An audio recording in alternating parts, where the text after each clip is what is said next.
कभी कभी जब चर्चा होती है तो ये समस्या है, वो समस्या है, यहां ऐसा हो रहा है, वहां ऐसा हो रहा है, इसी की चर्चा होती है कि भाई उपाय की चर्चा करो।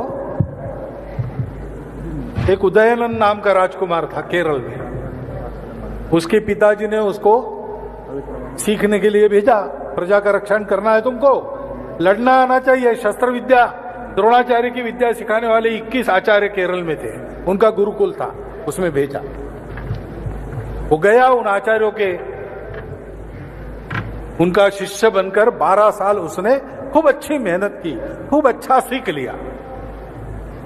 फिर परीक्षा का समय आया तो अपने शस्त्र लेकर पहुंच गया गुरु के पास। 20 गुरु बैठे थे, 21वें प्रधानाचार्य सबके सामने थे, और उसने कहा कि आचार्य मैं उपस्थित हूं, मेरी परीक्षा लीजिए। तो प्रधानाचार्य ने पूछा उसको, परीक्षा तो लेते लेकिन पढ़े कितना हो वो बताओ 12 साल में। हमने पढ़ाया ठीक है, लेकिन तुमने लिया कितना वो बताओ, तो उसकी परीक्षा लेंगे। तो उसने कहा कि आचार्य आपकी कृपा से मैं इतना सीख गया हूं कि मेरे सामने विभिन्न शस्त्र अस्त्र लेकर अगर 10,000 लोग आते तो मैं उनसे लड़ सकता हूं और विजयी हो सकता हूं। हाँ, लेकिन आपने ताली बजाई, आचार्यों ने भी ताली तो बजाई होंगी, लेकिन उसको कहा कि ये अच्छा है लेकिन अभी परीक्षा नहीं लेंगे, 6 महीने बाद आओ। तो वो तो समझ गया, 6 महीने बाद यानी सप्लीमेंट्री में बुलाया तो फेल हो गए। तो सोचने लगा, और सोचते सोचते उसको उत्तर मिल गया। 6 महीने के बाद फिर पहुंचा और वही प्रश्न उसको किया गया कि क्या सीखे हो बताओ। तो उसने कहा कि आचार्य मैं जरा भूल गया था, ठीक से सोचा नहीं था, 10,000 लोगों से तो किसी को नहीं लड़ना पड़ता है, विभिन्न अस्त्र शस्त्र लेकर आपको मारने के लिए 10,000 लोग घेर कर भी खड़े हो गए तो भी जो अंदर खड़े हैं उतने ही आपको मार सकते हैं, बाकी लोग तो आपको मार ही नहीं सकते, उनके शस्त्र आपस में ही टकरा जाएंगे। तो ये युद्ध का शास्त्र, अपना परंपरागत शास्त्र जो है वो कहता है कि अधिक से अधिक 27 लोग आपको एक साथ मार सकते हैं।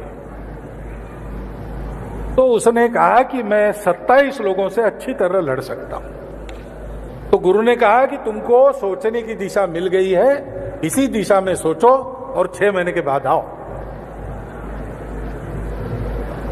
तो थोड़ा दुख हुआ, लेकिन उनको लगा कि एक क्लू तो मिल गया, इसी दिशा में सोचना है। तो सोचते सोचते उसको ध्यान में आया, अगली बार पहुंचा और वही प्रश्न आया तो उसने बताया कि मेरे अहंकार में मैं भूल गया था, 27 लोग मारेंगे तो भी एक साथ। शास्त्र ये कहता है कि एक को रोको, दूसरे को धौस दो, तीसरे को पीटो और चौथे के बगल से घेरे के बाहर हो जाओ, और फिर कभी एक से ज्यादा को सामने पड़ने मत। तो मैं एक से तो बहुत अच्छी तरह लड़ सकता हूं, क्योंकि एक समय एक से ही लड़ना पड़ता है। तो गुरु ने कहा बस अब तुम तो लगभग पहुंच गए हो, पहुंच जाओ और 6 महीने के बाद आओ। अब क्या गड़बड़ हो गई?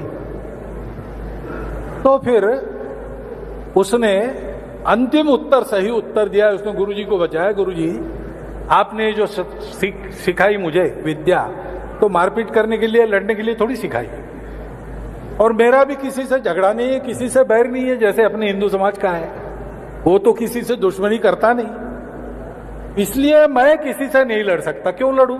कारण नहीं है कोई लड़ने का, सब मेरे अपने बंधु है, वसुधैव कुटुंबकम है। लेकिन मैं ये जानता हूं कि मैं ऐसा हूं, लेकिन दुनिया सारी ऐसी नहीं है, उसमें दुष्ट लोग हैं, कारण हो न कारण हो वो लड़ते रहते हैं, और सज्जनों से पहले लड़ते हैं, उनसे ज्यादा खार खाते हैं।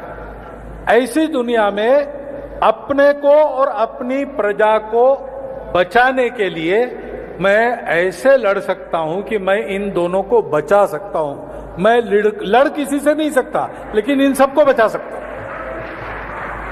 तो फिर गुरु ने कहा कि ये तुम्हारा उत्तर सही है, 12 साल से हम देख रहे हो तुम लड़ते कैसे हो, ये ध्यान में रखकर लड़ो तो बाकी काम हो गया।